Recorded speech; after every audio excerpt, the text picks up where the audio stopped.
es casualidad que en la historia de los mundiales tengamos solamente 8 campeones, porque el decir que la Copa del Mundo es el torneo más difícil del mundo del fútbol no es un cliché. Y hoy otra vez el mundial, en este año 2026, a casi 100 años de su creación, nos acaba otra vez de dar la demostración de que realmente para ganarle a los grandes y para poder eliminar a un equipo como Brasil hay que hacer un partido realmente perfecto. Y hoy Japón había jugado un partido casi perfecto, porque se lo había empezado ganando, porque se lo había puesto difícil, había encontrado a una Brasil que ante la presión japonesa y también después el retroceso defensivo, casi sin dejar espacio ni cometer errores, le había costado poder empatar el partido. Pero claro, los errores en una Copa del Mundo se pagan verdaderamente caro, y en la última pelota del partido, ya en tiempo adicional, Japón tuvo una salida en falso, tuvo un cortocircuito que encontró a Bruno Guimaraes libre, que levantó la cabeza y con mucha generosidad asistió al goleador, al Salvador en Houston, Gabriel Martinelli, que termina poniendo y diciendo que Brasil pasa de ronda en esta Copa del Mundo. No es un cliché, el mundial es el torneo más difícil del mundo y no es casualidad que solamente los grandes de verdad lo hayan podido ganar. Brasil, con mística de pentacampeón del mundo, avanza a octavo de final en un partido en el que la pasó mal, en un partido en el que por momentos también jugó mal y en un partido en el que termina resolviéndolo sobre el final, y ahora se suma de euforia, ahora se llena de ganas Brasil de afrontar los octavos con la personalidad y sabiendo que el grande de verdad que tiene la Copa del Mundo ahora pisa en los octavos de final. Y yo creo que realmente es un partido importante y trascendental para Brasil, es un antes y un después, porque probablemente marque lo que tan importante hemos trabajado y hemos hablado en esta Copa del Mundo, en estos análisis, que significa la importancia de tener un equipo emocionalmente íntegro, de tener un equipo que psicológicamente funcione, de tener un equipo fuerte en todas las líneas, en lo futbolístico, en lo grupal, en lo emocional. Y yo creo que a Brasil le faltaba lo último, ser un equipo fuerte en lo emocional. Y para ser un equipo fuerte en lo emocional, la Copa del Mundo solamente entiende de victorias y entiende de triunfos, y realmente solamente se puede ser un equipo íntegro en lo emocional si ganas un partido como el que hoy ganó Brasil, en el que no jugó bien, en el que de hecho Japón por momentos le entendió cuáles eran las fisuras, cuáles eran las grietas, y lo termina resolviendo, además encontrando la manera con ese centro a la cabeza de Casemiro, y después entendiendo e interpretando el error japonés para poner el segundo gol del partido, cifras definitivas 2-1 Brasil a octavo de final. Yo creo verdaderamente que este partido, a una Brasil que, volvemos a decir lo mismo, viene de menor a mayor, y ganar un partido como el que hoy ganó le va a servir mucho de envión para poder seguir avanzando en la Copa del Mundo, todavía nos deja algunas dudas, algunas grietas desde lo futbolístico, desde lo asociativo, desde las conexiones, desde la ofensiva y también hoy desde lo defensivo. Pero claro, si Brasil se encuentra con un partido en el que lo sufrió, en el que lo estuvo perdiendo, en el que lo padeció y lo terminó ganando, yo creo a costa de ser un equipo verdaderamente insistente y también un grande, que no es casualidad que estas cosas le pasen a Brasil, bueno, Brasil emocionalmente ahora va a sumar autoestima para jugar el próximo partido. Próximo partido que va a ser o contra Costa de Marfil o contra Noruega, exigente también, difícil para Brasil, que yo creo que es cierto que va de menor a mayor, de un muy mal partido en el debut contra Marruecos a un mejorable partido contra Haití, mejorable partido contra Escocia y un triunfo importante contra Japón. Yo creo que sigue siendo una Brasil que debe seguir construyendo, porque todavía para jugar contra los más grandes que tiene este mundial no sé si le va a alcanzar, porque es una Brasil que futurísticamente todavía nos deja grietas, nos deja dudas, nos deja problemas y evidentemente sufre en contextos adversos como el de hoy. Sufre. Brasil fue un equipo al que le complicó mucho la vida hasta Japón, que era un buen equipo, que venía haciendo un buen trabajo, que se queda con las manos vacías después de muchísimo tiempo de un gran proyecto que obviamente, si hoy hubiese eliminado a Brasil, hubiese dado los frutos finalmente de una Japón que viene trabajando para crecer en el fútbol y que hoy termina por los pelos perdiendo contra Brasil. Pero claro, contra un rival de mayor jerarquía que esta buena Japón, Brasil la puede llegar a pasar mucho peor de lo que la pasó hoy, mal que hoy, que verdaderamente lo sufrió. Pero hay mucho para analizar desde lo futurístico, y vamos a empezar hablando por el lado brasileño, que hoy repite 11 futbolistas. A ver, yo creo que Carlo Ancelotti nos empieza a mostrar en el 11 titular de Brasil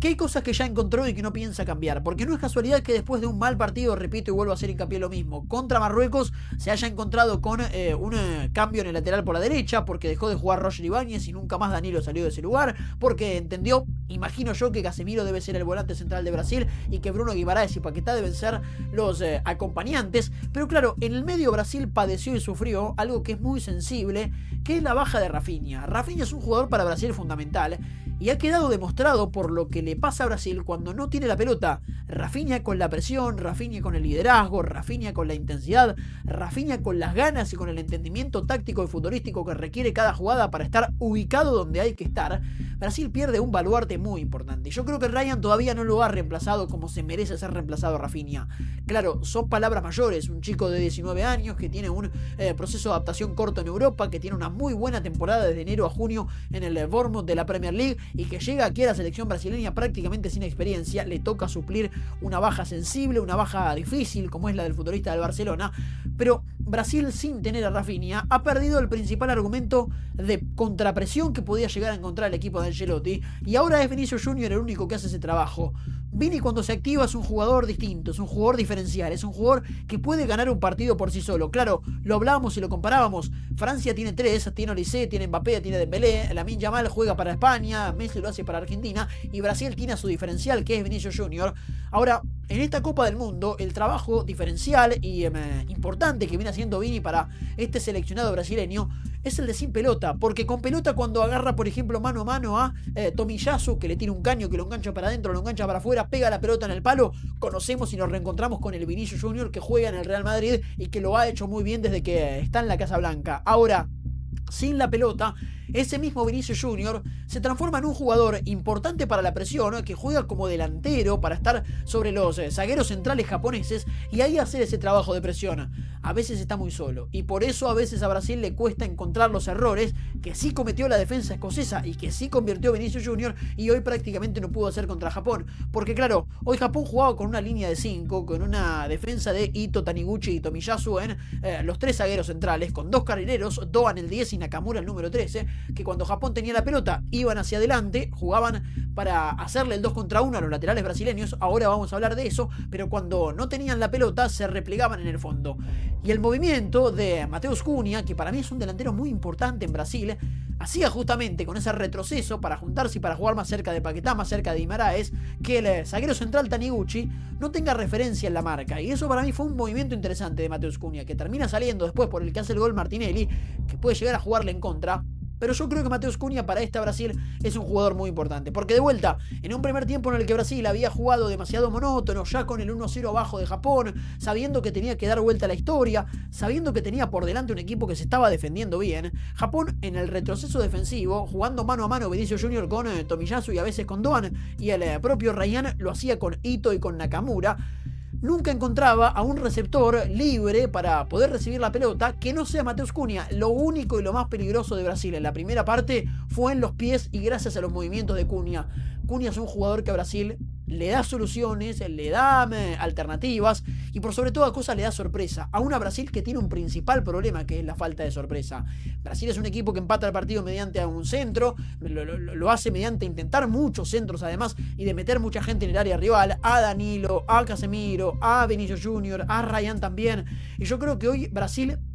es un equipo que es muy poco asociativo, que tiene muy pocas conexiones entre sus mejores jugadores y que realmente sus principales argumentos ofensivos son o la pelota parada o el juego aéreo, o por lo menos lo que hoy ha demostrado que más ha lastimado a Japón. Asociativamente, con la pelota al piso, con la pelota a los pies, Brasil muy poco. Y eso poco ha sido solamente gracias a los movimientos de Cunha, que es el único que puede generar un triángulo entre jugadores brasileños que puedan generar superioridad numérica ante los defensores japoneses. Y la realidad es que hoy, con poco fútbol asociativo, porque después, a ver, la pelota parada y el juego aéreo es un criterio y un argumento más para Brasil y para cualquier selección y para cualquier equipo en el mundo. Lo que no deja de llamar la atención es que no es algo calificativo y no es algo histórico de Brasil, sino algo más parecido al catenaccio italiano, que algo entenderá Carleto Ancelotti de eso, y no parecido al jogo bonito que históricamente ha descrito a la historia brasileña. Entonces yo creo que es una Brasil, y lo dijimos en el otro día para no repetir conceptos, que tiene mucho más porte y mucho más tacto italiano gracias a su entrenador, gracias a Ancelotti, y poco del brasileño, poco del asociativo, poco del de la gambeta, poco sorpresivo. Yo creo que Brasil es un equipo poco sorpresivo en líneas generales, y hoy ha quedado demostrado porque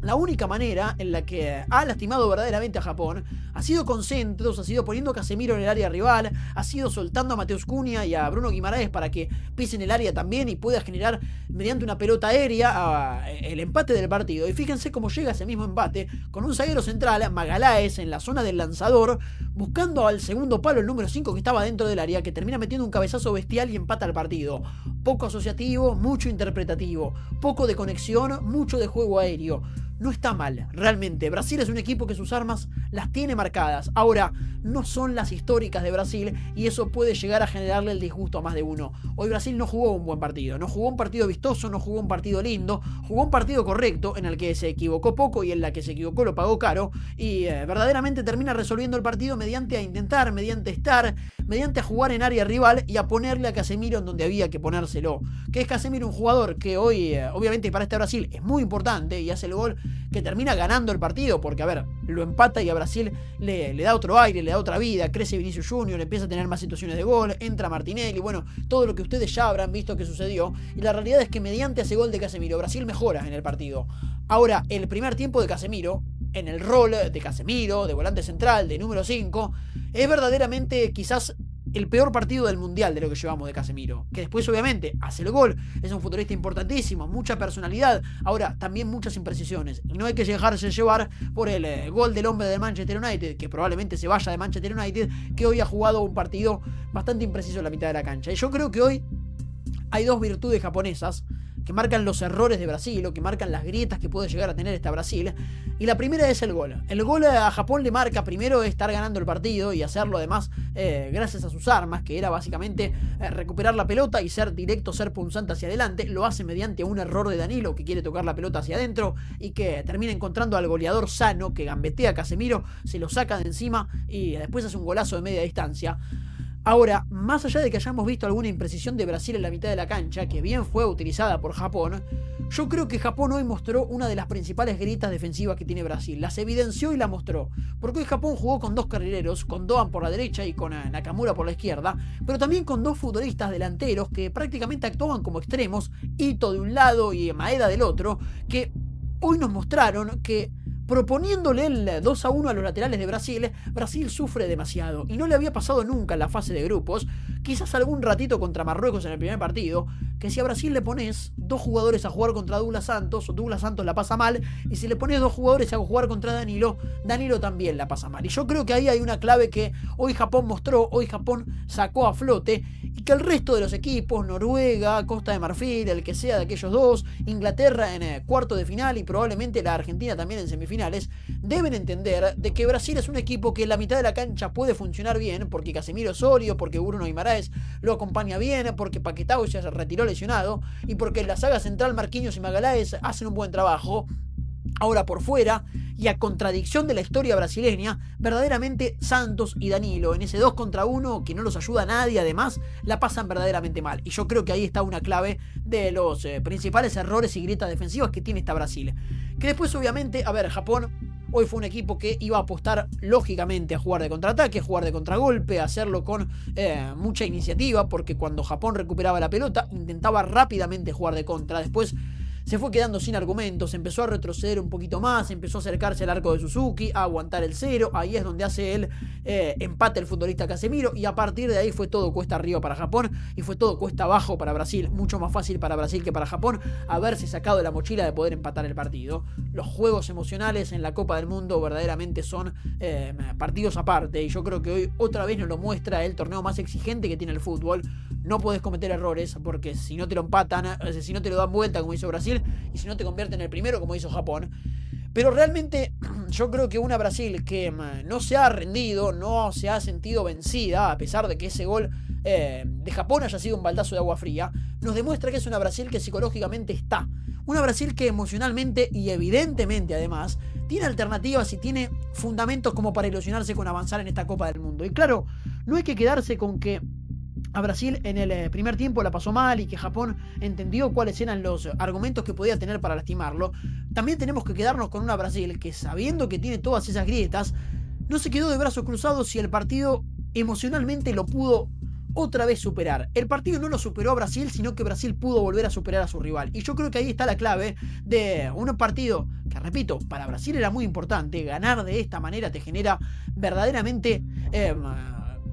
una confianza que es muy importante para poder avanzar en un mundial. Y si Brasil pudo resolver este trámite, pudo resolver este partido, pudo darle vuelta a la historia a una muy competitiva Japón, yo creo que Brasil se puede ilusionar con seguir avanzando en esta Copa del Mundo. Y se puede ilusionar a base de trabajo, a base de tener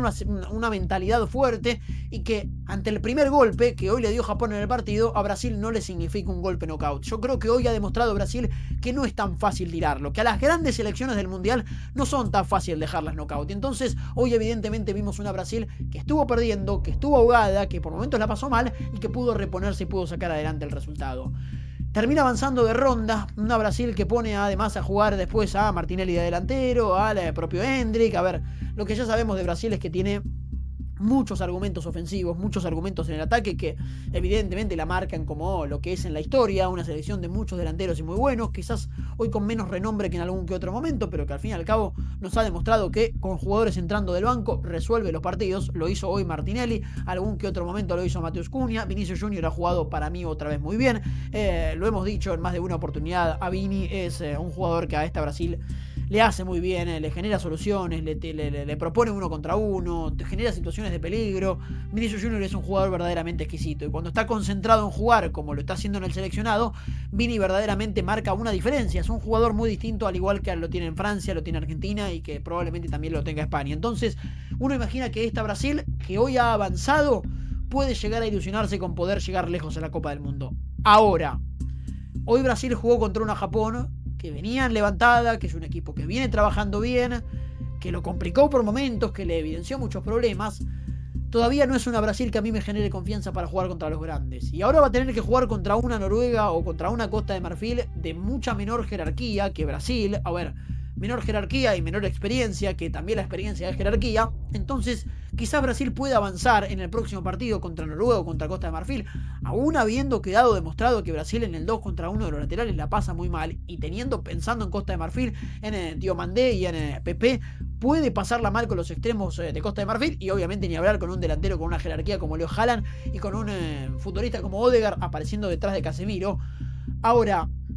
si Brasil avanza, si Brasil juega contra Inglaterra, si Brasil se enfrenta a la Argentina, yo creo que esta Brasil todavía sigue por debajo de los escalones de las grandes potencias que hoy tiene esta Copa del Mundo. Y obviamente, de vuelta, hacer hincapié lo mismo, ganar este partido como lo ganó Brasil, le suma confianza y le da más argumentos para ilusionarse con llegar lejos en el Mundial. Ahora, es una Brasil que hoy la pasó muy mal durante un rato largo, que se sintió contra las cuerdas contra Japón, y si bien lo resolvió, que es algo muy importante a destacar, ha demostrado que quizás todavía tiene mucho para hacer de las grandes candidatas a ganar este Mundial. Va de menor a mayor, va en crecimiento, sigue avanzando y sigue creciendo. Eso está claro, creo que todos coincidimos. Ahora, futbolísticamente, es un equipo que no es vistoso, claro está, pero hoy se ha demostrado que también puede cometer errores. No le había pasado en la fase de grupos, ni contra Haití, ni contra Escocia. No había cometido errores, había sido un equipo sensato y lógico. Bueno, hoy ante el primer error que cometió, desde aquel contra Marruecos,